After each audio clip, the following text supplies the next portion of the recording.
যদিও আজকে শুভেচ্ছা জানানোটা আসলে সমীচীন হচ্ছে কিনা জানি না।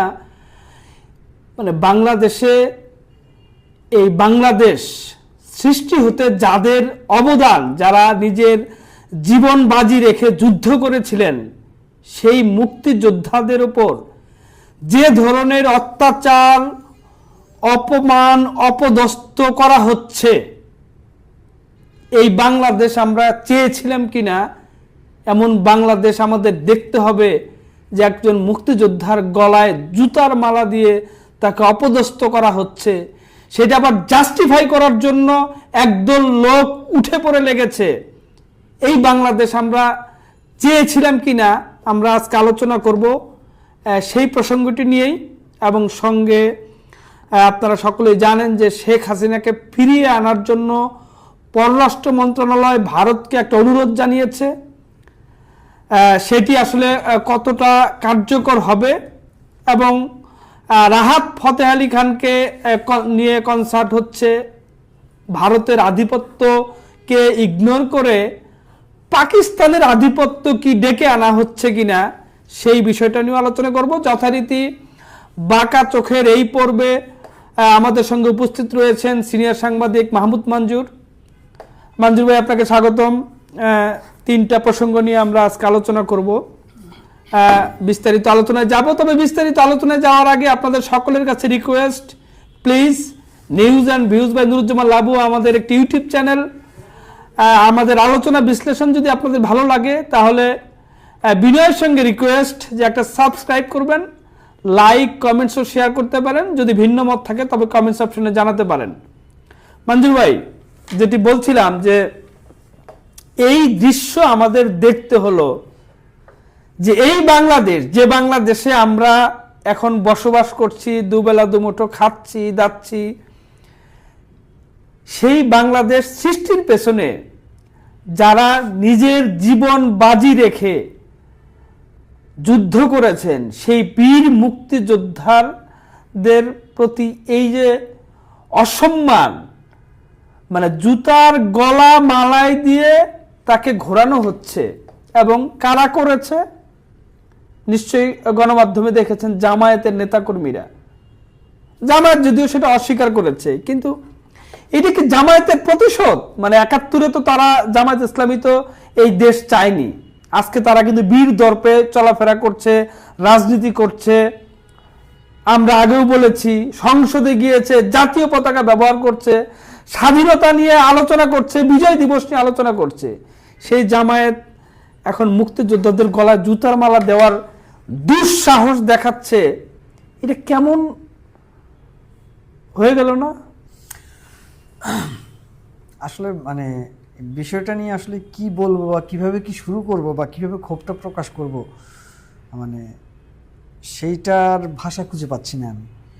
এবং মানে মানুষ আছে না, মানুষ মানে যখন অকুল পাথারে পড়ে যায় তখন আসলে মানুষ বেকুবের মতো হাসে।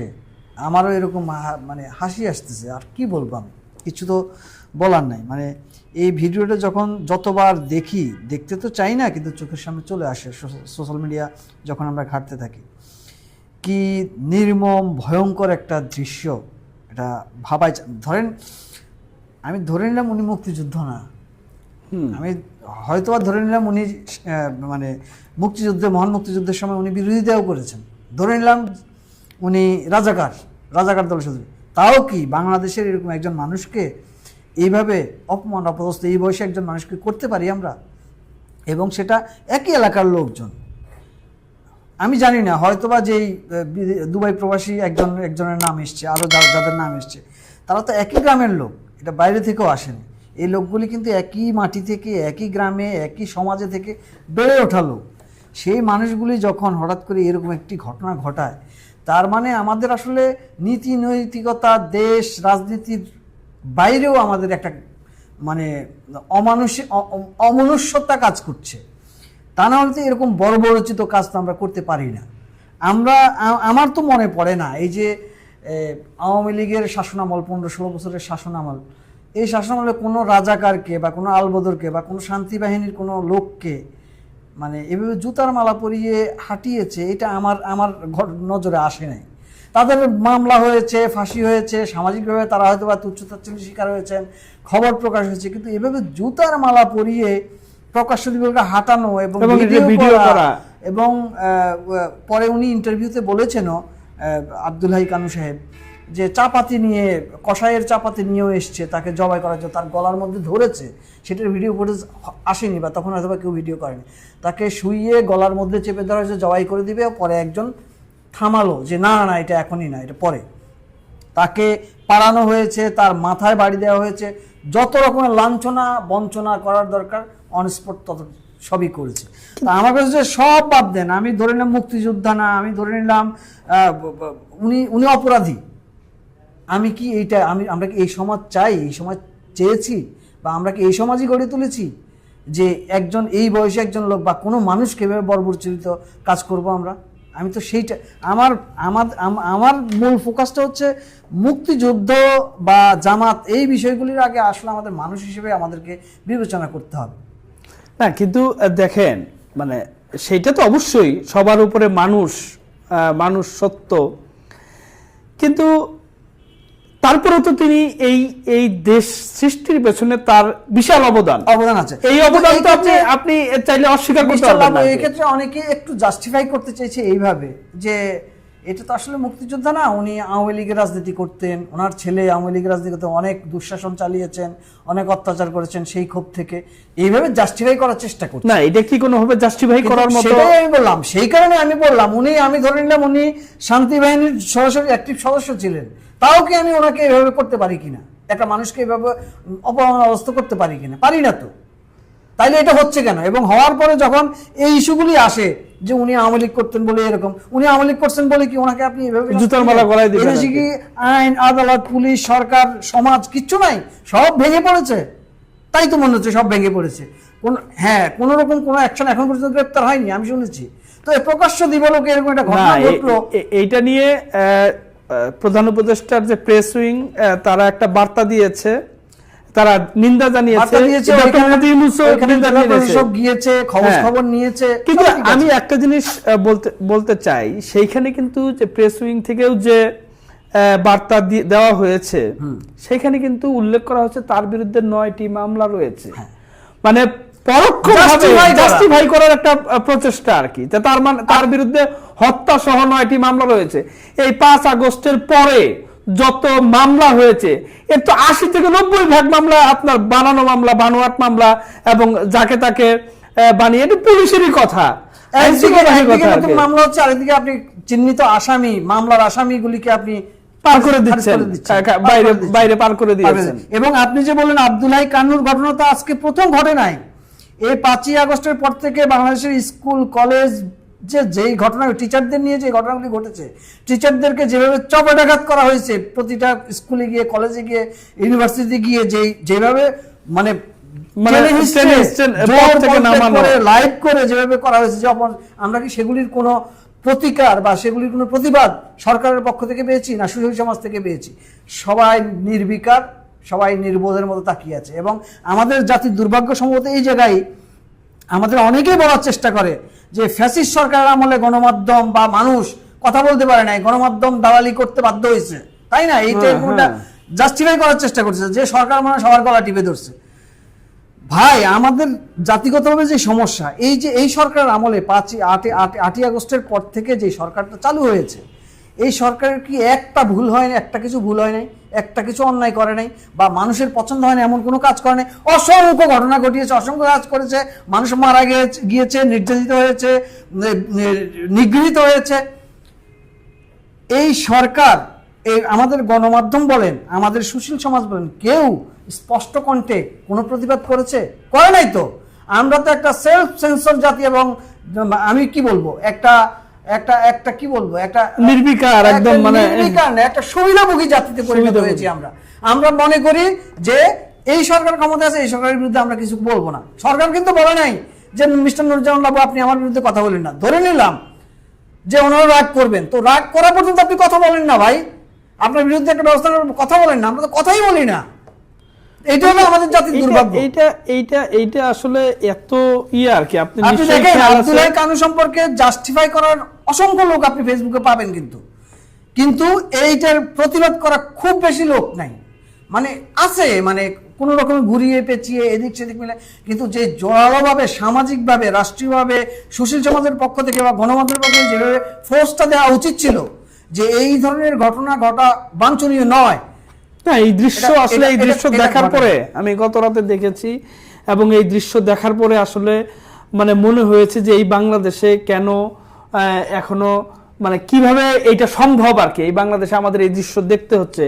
এর আগে আপনার নিশ্চয়ই মনে আছে যে বরগুনায় একজন মুক্তিযোদ্ধাকে বিএনপি নেতার একজন ছেলে মানে গালে চড় মারছে। যদি সেই ঘটনার যদি ওই সেই যে চড় মারছে সেই তরুণকে যদি গ্রেফতার করা হতো, আইনের আওতায় আনা হতো। শতাধিক ঘটনা ঘটেছে গত আগস্ট থেকে এই সরকারের চোখের সামনে দিয়ে, এবং এই সরকার প্রত্যক্ষভাবে হাততালি দিয়েছে এই ঘটনাগুলিতে। বরং আমরা দুর্ভাগ্য, মানে আমাদের দুর্ভাগ্যজনকভাবে বিএনপির প্রতি আমাদের যাদের আস্থা নাই, বা আমরা অনেক মশকরা করেছি যে উনি লন্ডনে বসে স্কাইপিতে বসে দেশ চালায়, রাজনীতি করার চেষ্টা করে, ক্ষমতা চেষ্টা করে, বরং বিএনপির পক্ষ থেকে এরকম 2-4টি ইনসিডেন্টের ব্যাপারে হুঁশিয়ারি দেখেছি তার দলের কর্মীদের প্রতি, এবং তারা বহিষ্কারও করেছে এই 2-4টি ইনসিডেন্টের ব্যাপারে। কিন্তু আমাদের যে সরকার, যে সরকারের প্রতি আমাদের এত আস্থা, এত স্বপ্ন এই সরকারকে নিয়ে, বৈষম্য বিরোধী একটা বার্তা নিয়ে, পতাকা নিয়ে ওনারা এসছেন, ওনাদের মধ্যে বৈষম্যের পর্যন্ত আজ পর্যন্ত দেখা যায়নি। মঞ্জুর ভাই, এটা তো আসলে দুঃখজনক ঘটনা। এটা নতুন করে আর কি বলবো আর কি, বলার ভাষা হারিয়ে ফেলছি আর কি, যে এত বড় একটা ইনসিডেন্ট, একজন মুক্তিযোদ্ধার গলায় জুতার মালা দেখতে হচ্ছে আমাদের, ভীষণ রকম দুঃখজনক। আমরা একটা অন্য প্রসঙ্গে আসি। আপনি জানেন যে আজকে শেখ হাসিনাকে ফেরত আনার জন্য একটা কূটনৈতিক পত্র দিয়েছে বাংলাদেশের পররাষ্ট্র মন্ত্রণালয়। কিন্তু ভারতের সঙ্গে যদিও আমাদের রয়েছে, বন্দি প্রত্যাবর্তন একটা চুক্তি রয়েছে, কিন্তু সেইখানে কয়েকটা ক্লজ রয়েছে যে যদি যাকে ফেরত পাঠাবে সেই ব্যক্তিকে যদি পলিটিক্যালি বায়াসড হয়ে সেই দেশে বিচার করা হয়, এরকম যদি সম্ভাবনা থাকে, তাহলে সেই চুক্তি অস্বীকার করতে পারে সংশ্লিষ্ট দেশ। তো এই ক্ষেত্রে মনে হয় যে আপনাকে শেখ হাসিনাকে ফেরত দিবে এই ভারত দেওয়ার কোনো পসিবিলিটি আছে? সেই পসিবিলিটি আসলে বলা উচিত আসলে ভারতের পক্ষ থেকে সেই মানে সেটা সম্ভাবনা কতটুকু আছে সেটা তারাই বলতে পারবে। আমরা যেটা হাইপোথেটিক্যালি যেটা আলাপ করতে পারি, যেটা সোজা ভাষায় যদি বলি, তাহলে এখনই সম্ভাবনা নাই, সেই সম্ভাবনা তৈরি হয়নি। এবং এর মধ্যে আজকেই ভারতীয় পররাষ্ট্র মন্ত্রণালয় থেকে একটা এই ব্যাপারে একটা কমেন্টও করেছে যে আমরা পেয়েছি, প্রাপ্তি স্বীকার করেছে, একটা নোট পেয়েছে, কিন্তু এই ব্যাপারে তারা এখনই কোনো মন্তব্য করবে না। তো এটাই স্বাভাবিক মন্তব্য না, এটা কূটনৈতিক জায়গা থেকে বিষয়টাই আসলে পুরোটাই কূটনৈতিক। কিন্তু একই সঙ্গে এইদিকে তো এটাও এস্টাবলিশ যে বাংলাদেশের যে শেখ হাসিনার বিচার হচ্ছে, এখানে পুরোটাই পলিটিক্যালি একটা ইনভলভ, যেটা আমরা আগেও বিভিন্ন সময় বলেছি যে যে ইন্টারন্যাশনাল ক্রাইম ট্রাইব্যুনাল, সেইখানে চিফ প্রসিকিউটর জামাতের লোকজন পদে ছিল এক সময়, এবং যখন যুদ্ধাপরাধীদের বিচার হয়েছে তখন যুদ্ধাপরাধীদের পক্ষে তিনি আইনজীবী হিসেবে নিযুক্ত ছিলেন। এটা নিয়ে অনেক তাকে আমরা চিফ প্রসিকিউটর বানিয়েছি, এবং এটা তো আমি সেটা বরাবর ঘুরে ফিরে ওই একই কথা বলি। আমরা আসলে এই জুতার মালা যে আজকে যে ঘটনাটা দেখলাম আব্দুল হাই কানুর গলায়, আসলে বাংলাদেশের গলাতেই এরকম একটা জুতা ঝুলছে 5 তারিখের পর থেকে, আমার যেটা মনে হচ্ছে।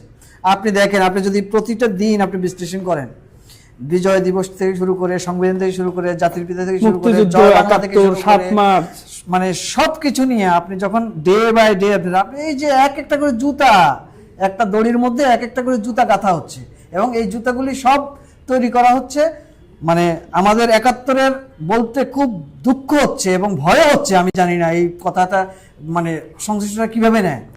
আমাদের মুক্তিযুদ্ধের সময়ের যে বিরোধী শক্তিটা ছিল এই দেশে, সেই মানুষগুলোই আমি এখন চারপাশে দেখছি, এবং সেই মানুষগুলি তখন যে আচরণ করেছে, বাপ দাদাদের কাছ থেকে যেভাবে শুনেছি, সেই আচরণগুলি এখন হচ্ছে।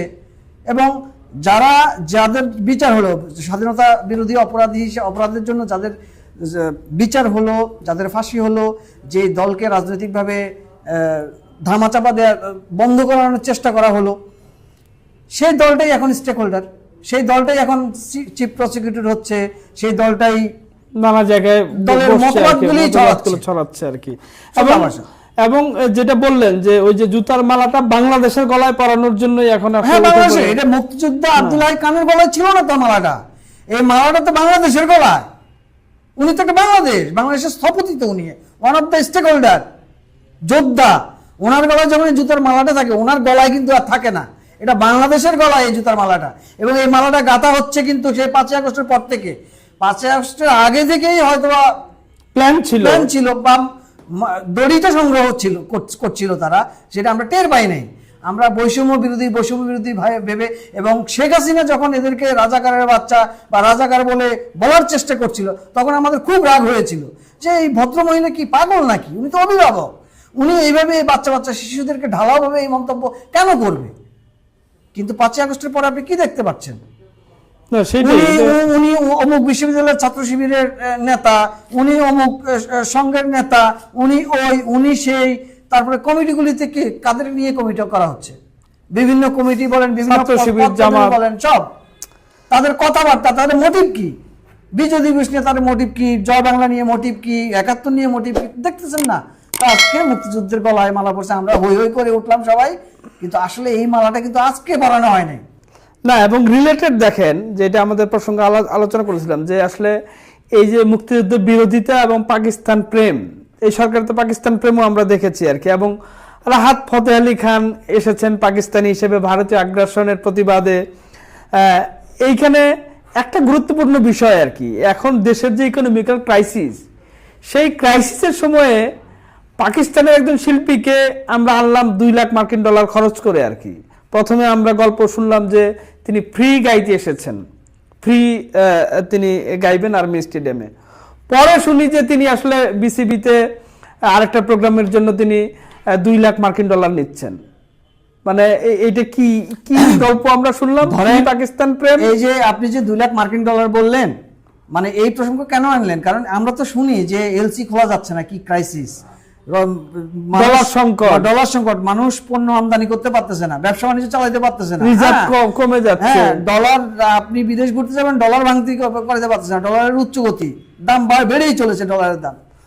সেই জায়গা থেকে ওই যে এলসি খোলার কথা বলতেছে, আমদানি রপ্তানি, তখন সেই মালগুলি যখন দেশে আসবে, তখন তো আমাদের মানুষ স্বস্তিতে থাকবে, আমাদের মানুষ পেঁয়াজ রসুন আদা কম দামে কিনতে পারবে, আমাদের মানুষের শিল্প কলকারখানা চালু থাকবে, প্রোডাক্টের খরচ কম পড়বে। হ্যাঁ, সেগুলি তো মানুষের উপকার হবে।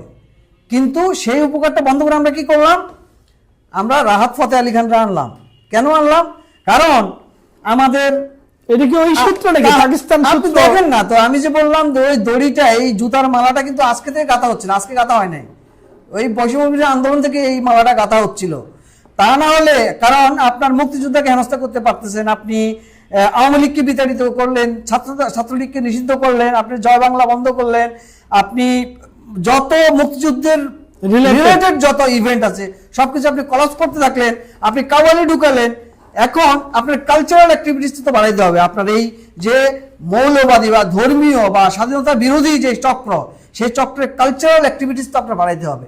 আপনি না, কিন্তু আপনার দেশে কাওয়ালি সংস্কৃতি বাড়াইতে হবে। না, কিন্তু আপনার তো দেশীয় যে সংস্কৃতি, এই যে ধরেন এই আর্মি স্টেডিয়ামে কিন্তু একটা ফোক ফেস্ট হওয়ার কথা ছিল, যেটা অনেক সময় হয়েছে, সেটা বন্ধ ছিল আওয়ামী লীগ আমলে, ইয়ার কারণে, এই ডলার ক্রাইসিস টাইসিস এইসব মিলে, আর হচ্ছে সিকিউরিটি রিজনে এই সরকারের মিলে অনুমোদনও দিয়েছে। ফোক ফেস্ট বাংলাদেশের অন্যতম বৃহৎ গ্লোবাল একটা ইভেন্ট, মিউজিক্যাল ইভেন্ট, অসাধারণ ইভেন্ট। এই ইভেন্টটা অনেকেই, প্রচুর মানুষ খুশি হয়েছিল যে আবার এরকম একটা মেলা হবে, এরকম একটা মিউজিক্যাল ফেস্ট হবে। সেই ফেস্টটা অনুমতিও পেয়েছে, তারা সব কাজ গুছিয়ে ফেলেছে, আর্টিস্ট কন্ট্রাক্ট থেকে শুরু করে ভেন্যু টেনু ডেট টেট সব কমপ্লিট, সম্ভবত 23 জানুয়ারি হওয়ার কথা, সেটা হঠাৎ করে ক্যান্সেল, কোনো কারণ ছাড়াই, কোনো কারণ নাই। এবং কারণ আয়োজকরা কারণও বলতে পারছে না। ওই যে বললাম, আমরা সেলফ সেন্সর জাতি একটা, আমরা ভয় পাই। এবং সেই স্টেডিয়ামে আমরা স্টেডিয়াম টোল ফ্রি, আমরা expressway free, Nusrat Fateh Ali Khan free আসলেন, মানে দুনিয়াটা ফ্রি এর রাজ্যে রাহাত ফাতেহ আলী খানের বিশাল কনসার্ট আমরা করে ফেললাম। এবং তারপর দিন দেখলাম বিপিএল এর ওপেনিং তিনি করলেন এবং এবং পরে বের হলো যে তিনি তিনি 2 লাখ মার্কিন ডলার বিনিময়ে আসছেন আর কি। তার মানে কি, তার মানে হইলো আপনি তো বুঝতে পারতেছেন যে জুতার মালাটা আসলে কোথায় কিভাবে গাঁথা হচ্ছে, জুতাগুলি কি কি, এইগুলি হলো জুতা, বাংলাদেশের গলায় জুতার মালা সোজা হিসাব। সেটাই মঞ্জুর ভাই, খুবই দুঃখজনক বিষয় আসলে। মনে হচ্ছে যে একদিকে ভারতীয় আগ্রাসন, আমরা তো কোনো আগ্রাসনই চাই না, একদিকে ভারতীয় আগ্রাসন বন্ধ করার যে আন্দোলন সেটা চলছে, ভারতীয় আগ্রাসন, আরেকদিকে কিন্তু পাকিস্তানি আগ্রাসন। ভারতীয় আগ্রাসন বন্ধ হোক, এটা তো আমি আপনিও চাই। আমি তো চাই না ভারতীয় সিনেমা এই দেশ দখল করুক, ভারতীয় গান, ভারতীয় শিল্পী, ভারতীয় কালচার গ্রহণ করুক। আমার দেশের যে কালচারাল যেই অ্যাক্টিভিটি বা আমাদের যে গ্রাউন্ড বা শেকড় যে সমৃদ্ধ, আমাদের লালন হাসন ফোক আধুনিক সিনেমা, আমার তো কম নাই ভাই, আমাদের তো অনেক বড় সমৃদ্ধ একটা কালচারাল জাতি আমরা, আমাদের আছে। তো সেই জায়গাটা সমৃদ্ধ হোক, সেই জায়গাটা আরো বড় হোক, বিস্তৃত হোক, সেটা তো আমরা চাই। তা আমরা ভারতকে বয়কট করতে গিয়ে যদি দেশেরকে গলা টিপে মেরে ফেলি, দেশের শিল্প সংস্কৃতি, এবং এখানে যদি শুরুতে কাওয়ালি শুরু করে দেয় আর রাহাত ফাতে আলী, নুসরাত ফাতে আলী পাকিস্তান থেকে আমরা আমদানি শুরু করি, হ্যাঁ আতিফ আসলামদের রাহাত ফাতে আলী এখান থেকে নিয়ে এসে কোটি কোটি টাকা ডলার দিয়ে, তাহলে বিষয়টা কি হলো? সে জেলাও সেই কদু, সে জেলাও সেই কদু, আরো খারাপ অবস্থা। না সেটাই খুবই আজকের আসলে সবচেয়ে বড় বিষয়। এর চাইতে আসলে জঘন্যতম ঘটনা ঘটতে পারে না। এটা আসলে আইনের শাসন যদি না থাকে তাহলে এইসব ধৃষ্টতা মানুষ দেখাতে পারে, যে একজন বীর মুক্তিযোদ্ধার গলায় জুতার মালা দিয়ে তাকে হেনস্থা করা। মঞ্জুর ভাই যেটি বললেন যে এটা আসলে বাংলাদেশের গলায় জুতার মালা দেওয়া হয়েছে, আমিও তাই মনে করি যে এটা আব্দুল হাই কানুর গলায় না, বাংলাদেশের গলায় জুতার মালা। এবং যারা এই দুঃসাহস দেখিয়েছে, যদিও সরকারের পক্ষ থেকে শুনেছি যে তাদেরকে গ্রেপ্তারের নির্দেশ দিয়েছে, কিন্তু এখন পর্যন্ত গ্রেপ্তার হয়নি। এটা দুঃখজনক, এটা লজ্জাজনক, এটা জাতি হিসেবে আমাদের জন্য মানে কোনোভাবেই এটা মানার মতো কোনো বিষয় না।